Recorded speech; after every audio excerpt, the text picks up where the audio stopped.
Hello, all you guys out there. This video is going to be the five things that I wish I knew, or that I would understood, or that maybe someone could have told me earlier about AFib and dealing with AFib. Um, because yeah, it's a journey. It's been a journey for me. So the first time you think your heart is, or you know your heart is out of rhythm, it feels like it's the end. You're going to die or something. That's how it feels like. So what happened with me is I was about, well, let's rather say my just a little backstory. So I was born with a heart defect. Then later on, um, I got AFib, and then through 16 cardioversions, three ablations. Currently now I'm uh, still, they say I am in AFib, but yes, I'm that. That's my backstory. So the five things to get into it quickly that I wish I knew and could understand earlier. And maybe you're in that situation now. You think, okay, it's the end. Lots of tests, doctors telling you this is going to happen. This is going to happen. Maybe it could be this. Maybe it could be that. I understand it's a difficult journey for you. So, the first thing, or the first thing I want to tell my younger self is relax. Actually, relax and breathe, and just know that it's not going to be the end. So it feels like it's the end. You feel inside because you tell it the doctor, you don't know what I'm feeling. It feels like my heart's going crazy inside of my chest. Even if he says yes, he knows what it feels like, a flopping fish or whatever, but you experience it every day. You know what it's like. You go to sleep with it. You feel it, and you know what it is. So I understand that, and it's not, especially when you're in the beginning of your journey, then you think it's the end.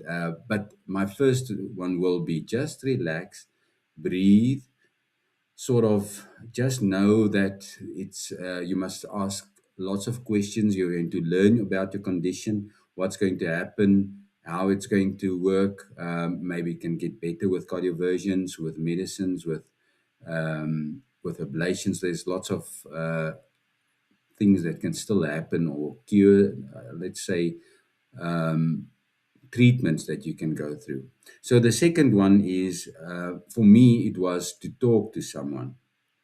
So I went to the ER actually after I had my first AFib attack, and then I went a year after that. I went into extreme anxiety and panic attacks, and luckily a ER doctor told me you must talk to someone, a psychologist, a pastor, whoever, someone, but maybe someone that knows a little bit about anxiety and what it feels like, and how to treat it, what to do. And treatment is not always, let's say, I think with anxiety, it's more an emotional thing. If you can learn to deal with it, deal with your thoughts, your emotions, what you're going through, many times actually just a little bit of breathing and focus and getting your mind off your flip-flopping heart, then that already helps you a lot. So if you can, the second one will be just to talk someone that either knows a little bit about anxiety or panic, so that that person can just get you through to it. So I know what it feels like. So and even write it down. Even if you first can't get the right person to talk to, just write down, this is what I'm feeling. It feels as if my heart's going crazy, and I don't know if there's any hope, especially if you're young. It feels like that. Then the third one is, so you're going to pop a lot different pills sometimes, especially in the beginning. This third thing is just check what pills you are and ask about it. Those large labels, read, um, read the labels, see what the side effects are. for me, some of the side effects were first one was diuretic. So because I lost, let's say they wanted me to to lose water actually, or that was what the pill was for. But then with that, also you lose magnesium and calcium possibly, and other minerals also. And then you have to get another uh, type of medication to fill that up again. So yeah, just know what the pills you are taking. Ask about it and the side effects. Specific medication that I know. I'll put the name up because I can't say it correct. Amediodrone, I think, is the one that makes your skin very sensitive. So be careful for that one. But yeah, ask your doctor what is he giving you, why, side effects, what must you know, maybe in your specific condition, and then the lifestyle issue. Number four is the lifestyle issue. Uh, First, I thought, I can do nothing. I must just keep still, stay still, because if I move, then my heart is going to go higher. It's going to race. My heart rate is going to go up. But uh, sometimes with me, it actually helped me to do some exercise. And I've read many of the other comments of other people going through the same thing is sometimes doing a little bit of exercise is good for you. Not sometimes, actually, the whole time. Doing exercise is very, very good for you sitting there now. Then sometimes you think, oh, I can't do anything. But obviously, I'm not a doctor, so I'm not giving medical advice. But talk to your doctor. And if he says that you can do some physical activities, how much, how long, everything like that, then go and do it. So if the doctor tells you you're fine, don't worry, you can do some walking, maybe some running or paddle or whatever thing you do, go and do it because it's good for your mental side to just relax a little bit. So your lifestyle, and including in your lifestyle, I would tell my younger self also is remember that there's lots of things about um, caffeine that they say, yeah, so you can't drink coffee anymore. But for me and many of the other the people that I know, caffeine wasn't a problem. So what is a problem is large amounts of caffeine in your drink. The sports drinks, that caffeinated sports drinks, I don't drink any of those. I do still drink coffee. I also drink rooibos tea.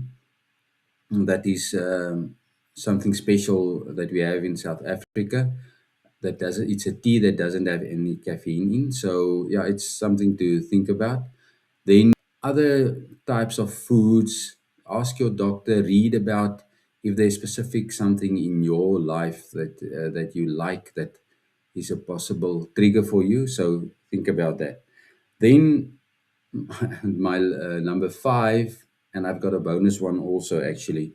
But number five is try to explain to people what's going on, but don't explain because someone that doesn't have AFib or Flutter or a PVC or PAC or ectopic beats, it's difficult for them to understand what you're going through because on the outside everything looks fine, and especially if you're a little younger, then people say, but you look fit, you're not overweight, uh, you act all right, it looks like everything is fine. But inside yourself, if you're in an AFib episode, um, only when they maybe take your pulse, then I say, okay, there's something is going on.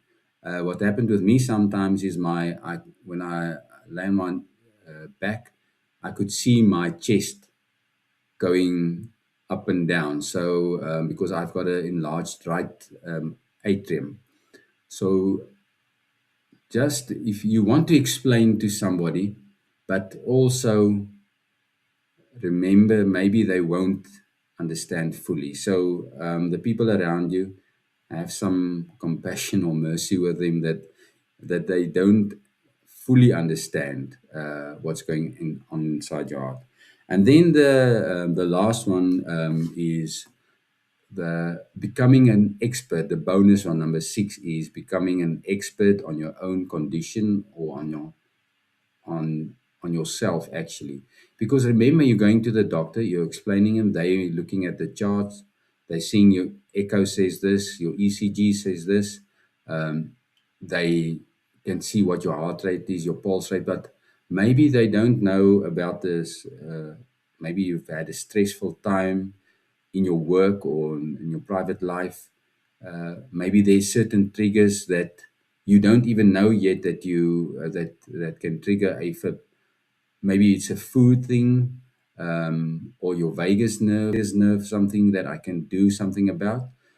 So your doctor won't have all the information on what's going on in your life.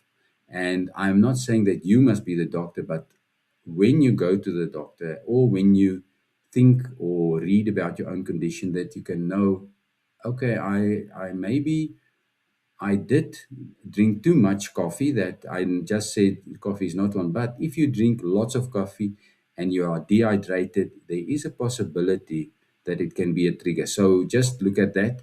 But if you examine yourself and your lifestyle and what you did, and um, how your, let's say, month or week has been, then that can have an influence on your AFib. So become an expert on yourself, and also tell the doctor, I know you don't have lots of time with your doctor explaining everything, but I have, what I have done is, I mostly do it, I write down my questions. I have notebooks also that I've published. I'll put a link below, that you can write your questions down so that you don't forget it. Because I know if you're in there, then lots of times you forget it. So um, write down your questions, and maybe if there's something that you think, can this be have an influence on my AFib, then just mention that also. So I've made a few videos a few years ago. Also, I'll put the links to these videos that comes up now. And please like, subscribe, and the comments, maybe in your own journey, what you've gone through. Yeah, maybe that we can all learn more about AFib, or a Flutter, or a PVC, or topics. Mine was mostly AFib and ectopic, but PVC, PAC has also had an influence on my life. So I hope you enjoyed it, and yeah, relax is actually my first thing, and don't worry too much. You'll get through this. Okay, see you. Bye.